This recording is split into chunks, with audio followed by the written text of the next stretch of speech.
무속인이 이상한 물건이 있다고 말해주었다. 90년대 수원 권선동 모 아파트에 살 때 이야기인데 내가 살던 동네는 워낙 낙후된 동네라서 그런지 동네 곳곳에서 건물 리모델링도 하고 공사도 많이 했었다. 철없는 어린 시절 초등학교 친구들끼리 공사장 근처에서 많이 놀았는데 어른들이 위험하니까 가지 말라고 해도 우리들은 아랑곳하지 않고 공사장을 마구잡이로 뛰어다녔었다. 그 공사장은 아파트를 짓는 꽤 커다란 공사장이었는데 지금 생각해보니 좀 이상한 것이 있었다. 어린애들이 공사장을 뛰어다니는 걸 막는 공사장 관계자가 없었다. 어쨌든 그렇게 놀던 와중에 친구 중 한 녀석이 심각한 표정으로 말했었다. 자기가 밤에 혼자 놀다가 공사장에서 턱이 빠진 해골을 봤다는 것이다. 친구들은 그 아이를 따라 해골을 보러 가기로 했다. 공사장에는 공사에 쓰기 위한 모래들이 토산처럼 쌓여 있었고 그 모래가 쓸려 내려가지 않게 하려고 토산에 검은 천 같은 걸 둘러놓았다. 그 천을 들춰내니 토산 한가운데가 움푹 정말로 깊숙이 구멍이 패여 있고 그 안에 정말로 아래턱이 없는 해골이 있었다. 자세히 보지 않아서 그런지 해골 외에 다른 뼈가 있는지는 보지 못했다. 그걸 보자마자 우리들은 소스라치게 놀라며 도망쳐 나왔다. 그리고 우리들은 겁을 먹고 다시는 공사장에 가지 않게 되었다. 왜 공사장 토산에 해골이 있었을까? 누가 거기에 그런 구멍을 파놓았을까 지금 생각해도 알 수가 없다. 그 해골이 있던 공사장에 지금은 커다란 아파트가 들어서 있다. 이번 이야기는 또 다른 이야기다. 이 이야기는 내가 젊은 시절이던 1998년 당시 사귀던 여자친구와 겪었던 기묘한 일이다. 아직도 그 일을 생각하거나 이야기하면 꼭 이상한 사건을 겪었지만 용기를 내어 이야기를 풀어보려 한다. 사귄 지 얼마 안 된 여자친구는 최근 이사를 했다. 나도 여친의 집에 가서 짐도 날라주고 청소도 해주었다. 그런데 며칠이 지나고서부터 자꾸 기분이 이상하다며 나에게 자주 하소연했다. 오빠, 새로 이사한 집 아무래도 이상해. 느낌이 진짜 안 좋아. 그래서 나는 말했다. 왜? 깨끗하고 아늑하니 좋더구만. 그러자 여자친구는 다시 말했다. 아니, 그게 아니고 자꾸 집안에서 누군가가 나를 보고 있는 것 같은 느낌이 들어. 여친 혼자는 집이었기에 괜히 혼자 있는 게 두려워서 그런가 하는 생각에 대수롭지 않게 넘겼다. 하지만 시간이 갈수록 여자친구의 하소연은 계속됐고 나도 그냥 기분 탓으로 치부하기엔 예사실이 아니란 생각이 들었다. 덕분에 난 스케줄이 끝나고서 여친 집을 방문하는 횟수가 잦아졌다.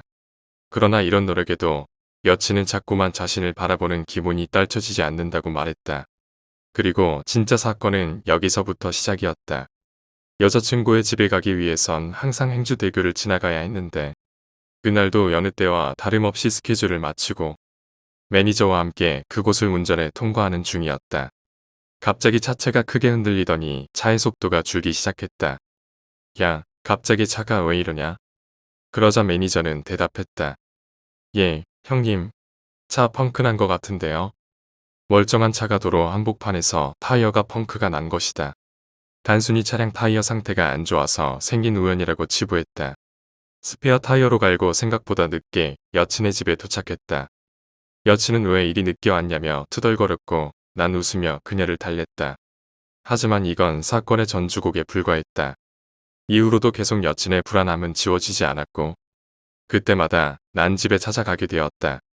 그럴 때마다 행주대교를 지나갔는데 다른 일도 아닌 여친을 만나러 가는 길에서만 내 차에 펑크가 나서 늦게 가기 일쑤였다. 처음 몇 차례는 우연이겠거니 넘기고 렌트카를 타고 가거나 스페어 타이어로 갈아서 가는 걸로 대신했다. 허나 이런 일은 더욱 빈번해졌고 타이어 펑크와 여친의 호소는 전혀 사라지지 않았다. 난 그럼에도 그저 우연이다 기분 탓이다 하며 대수롭지 않게 여겼다. 그러던 와중에 방송 중 알게 된 유명한 무속인과 식사를 하게 됐는데 그분이 내게 대뜸 이런 말을 했다. 요즘 가장 가까운 분께서 힘드신가 봅니다. 이 말을 듣고 나와 내 매니저는 움찔할 수밖에 없었다. 여자친구가 겪고 있는 일들로 인해 우리도 심적으로 여간 신경 쓰였기 때문이다. 그래서 그간 있던 일을 설명하니 무속인은 알겠다는 크게 고개를 끄덕였다. 그분 집에 혹시나 자신의 것이 아닌 물건이나 옷이 있는지 확인해보라고 하십시오. 그것이 해결의 실마리가 될 겁니다. 무속인은 꽤 의미심장한 말을 했다. 여자친구의 소유가 아닌 것이 집에 있기 때문에 차마 형용하기 힘든 일이 벌어지는 것이라고 내게 설명해 주었다. 식사가 끝나자마자 바로 여자친구에게 전화를 걸었다. 혹시 집에 너의 것이 아닌 물건이나 옷이 있으면 바로 찾아보고 연락해줘. 지금 바로. 그렇게 전화가 끊기고 약 40분이 흘렀을 즈음 핸드폰이 다시 울렸다. 받아보니 여자친구였다. 그런데 그녀의 목소리는 굉장히 불안정하게 떨리고 있었다.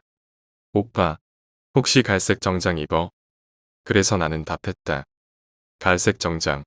아니, 난 여태껏 그런 옷은 입은 적이 없는데. 그러자 여자친구가 말했다. 그게 내 장롱 속에 그 옷이 있더라고. 이사 때도 못 본 건데. 이사할 때 본 적이 없는 누군가의 갈색 정장이 여자친구 집 장롱 속에 있다는 말에 꽤나 충격을 받았다. 나는 보장 매니저와 함께 집으로 찾아가기로 했다. 그리고 난 만약을 대비해 시간이 오래 걸리더라도 행주대교는 무조건 피해가자고 매니저에게 당부했다. 한참을 달렸을까? 난 익숙한 풍경에 화들짝 놀라 주위를 돌아봤다. 여긴 행주대교에 들어가기 직전에 지나치는 길이다. 너 뭐하냐? 왜 행주대교로 오냐? 라고 말했다. 이 길로 내가 왜 온 거지? 매니저 동생 녀석도 적잖이 당황한 것 같았다. 물론 나 역시 행주대교 근처에 올 때까지 전혀 인지 못했다. 무언가에 홀린 듯 우리 차는 행주대교에 진입했다. 형님, 손잡이 꽉 잡으십시오. 핸들 꽉 잡아라. 나와 매니저는 약속이나 한 듯 동시에 꽉 잡으란 말을 건넸다. 그 어느 때보다도 긴장되는 순간 차의 핸들이 마구 떨리는 소리가 나더니 매니저가 황급히 갓길에 차를 세웠다.